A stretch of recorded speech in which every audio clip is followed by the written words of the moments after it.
రంగనాథ్. ఈ మధ్య కాలంలో ఏ వార్తల్లో చూసినా ఆయన పేరే వినిపిస్తుంది. మరి సంచలనాలకు కేర్ ఆఫ్ అడ్రస్ గా హైడ్రా రంగనాథ్ మారిపోయారు. ఆయన బ్యాక్గ్రౌండ్ ఛేదించిన కేసులేంటో తెలుసా? మరి అవేమిటో ఇప్పుడు తెలుసుకుందాం. ఏవి రంగనాథ్ ప్రస్తుతం నాగార్జున కన్వెన్షన్ కూల్చివేతలో ఆయన పేరు ఒక్కసారిగా చర్చనీయాంశంగా మారింది. ఈ సంచలన ఐపీఎస్ అధికారి ఎవరని నెటిజన్లు తెగ ఆసక్తిగా ఆయన గురించి తెలుసుకునేందుకు ఆసక్తి చూపిస్తున్నారు. హైదరాబాద్ లో అక్రమ కట్టడాలు చేపట్టిన వారికి నిద్ర లేకుండా చేస్తున్న ఈ ఐపీఎస్ గురించి ఆసక్తికర విషయాలను తెలుసుకుందాం. ఏవి రంగనాథ్ తెలుగు రాష్ట్రాల్లో ప్రత్యేకంగా పరిచయం అక్కర్లేని పోలీస్ ఆఫీసర్. ఎన్నో పరిష్కారం కాని కేసులను చాలా సులువుగా తక్కువ సమయంలో ఛేదించారు. ఉమ్మడి ఏపీలోని వివిధ ప్రాంతాల్లో పనిచేసిన ఈ ఐపీఎస్ అధికారి ఆవుల వెంకట రంగనాథ్ 1996లో గ్రూప్ 1 లో టాప్ ర్యాంక్ సాధించి పోలీస్ బాస్ కావాలనే టార్గెట్ పెట్టుకుని డిఎస్పీ ఆప్షన్ ఎంచుకున్నారు. మొదటి పోస్టింగ్ లోని 2000 సంవత్సరంలో గ్రే హౌండ్స్ కమాండ్ గా విధులు నిర్వహించారు. కొత్తగూడెం మార్కాపురంలో డిఎస్పీ గా బాధ్యతలు చేపట్టి తనదైన ముద్ర వేశారు. గ్రే హౌండ్స్ ఆపరేషన్ పునరుద్ధరించడంలో కీలకంగా వ్యవహరించిన రంగనాథ్ కు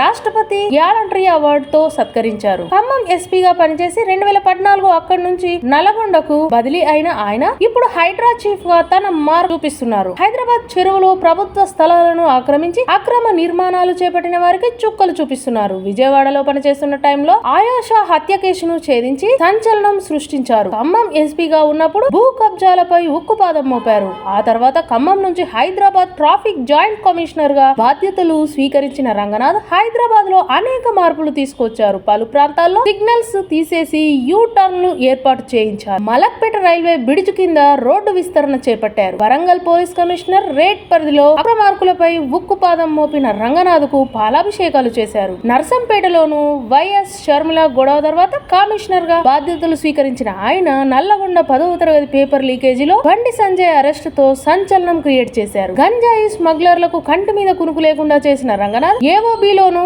కీలకంగా వ్యవహరించారు. ఆయోషా అమృత ప్రణయ్ కేసులోను రంగనాథ్ తన ప్రత్యేకత చాటుకున్నారు. ఇటీవల తెలంగాణ అసెంబ్లీ ఎన్నికల టైం ఎలక్షన్ కమిషన్ రంగనాథ్ ను హైదరాబాద్ బదిలీ చేయగా రేవంత్ సర్కార్ కొత్తగా క్రియేట్ చేసి హైడ్రాకు రంగనాథ్ ను చీఫ్ గా నియమించింది. కొద్ది రోజులు హడావిడి చేసి ఊరుకోవడం కాకుండా ఎవరైనా అక్రమాలకు పాల్పడాలంటే భయపడాలా చేస్తామని హైడ్రా కమిషనర్ రంగనాథ్ అన్నారు. కొంతమంది అక్రమ నిర్మాణాలకు అధికారిక అనుమతుల ముసుగు తొడుగుతున్నారని తెలిపిన రంగనాథ్ కోర్టుకు వెళ్లి స్టే తెచ్చుకునేలోగా వాటిని నేలమట్టం చేస్తామని హెచ్చరించారు. ఎఫ్టీఎల్ లోని ప్రతి అపార్ట్మెంట్ కూల్చాలనేది తమ ఉద్దేశం కాదన్నారు. వాణిజ్య కార్యకలాపాల నిర్వహిస్తున్న నిర్మాణాలను మాత్రమే నేలమట్టం చేస్తామని Hyderabad west zone builders association సమావేశంలో రంగనాథ్ తెలిపారు. హైదరాబాద్ అక్రమ నిర్మాణదాతలు పాలిట సింహ స్వప్నంగా మారిన హైడ్రా మరింత కఠినంగా వ్యవహరించబోతున్నాడన్నది కమిషనర్ రంగనాథ్ తెలిపారు. హైదరాబాద్ లో వెస్ట్ జోన్ బిల్డర్స్ అసోసియేషన్ నిర్వహించిన సమావేశానికి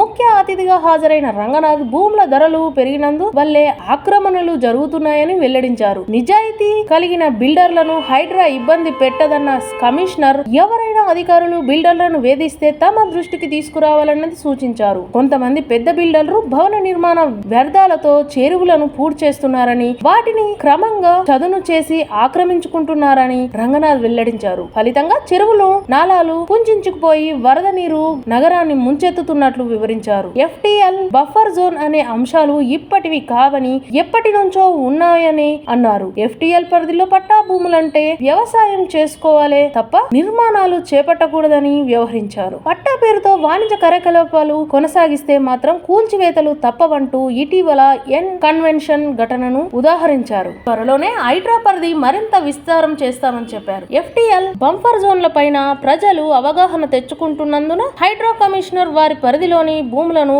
కొనుగోలు చేయకుండా అప్రమత్తం అవుతారని తెలిపారు. ఎఫ్టీఎల్ పరిధిలోని అక్రమ నిర్మాణాలు కూల్చేందుకు ఇటీ నోటీసులు అవసరం లేదని పలు సందర్భాల్లో కోర్టులు చెప్పాయన్న రంగనాథ్ అందుకు చట్టాలు సైతం ఉన్నాయన్నారు. కొంతమంది పలుకుబడి ఉపయోగించి అనుమతులు ముసుగు తొడిగిన అక్రమ నిర్మాణాలను సైతం వదిలిపెట్టబోమని హెచ్చరించారు. కూల్చివేతలకు వెళ్లే ముందు ఆయా నిర్మాణాలకు సంబంధించి లోతైన అధ్యయనం పక్కా ప్రణాళికతోనే ముందడుగు వేస్తున్నట్లు రంగనాథ్ స్పష్టం చేశారు. 2-3 నెలలు హడావిడి చేసి మాయమైపోవడం కాకుండా 10 ఏళ్లలో నగర రూపురేఖలు మారేలా పనిచేస్తున్నట్లు హైడ్రా కమిషనర్ రంగనాథ్ తెలిపారు. ప్రస్తుతం హైడ్రా పరిధి ఓఆర్ఆర్ వరకే ఉన్నప్పటికీ హెచ్ఎండిఏ జీహెచ్ఎంసీ పైన హైడ్రా నిఘా ఉందని అక్రమ అనుమతులు ఇచ్చే అధికారులపై విజిలెన్స్ విజిలెన్స్ విచారణ చేస్తుందని రంగనాథ్ తెలిపారు. హైదరాబాద్ లో అక్రమాలు ఆపకపోతే 5 ఏళ్లలో హైదరాబాద్ మ్యాప్ లోనే చెరువులు అనేవే ఉండవు. FTL లో వాణిజ్య కార్యకలాపాలు నిర్వహించే వాటిని మాత్రం వదిలిపెట్టబోం. చెరువులు నాలాలు ఆక్రమించాలంటే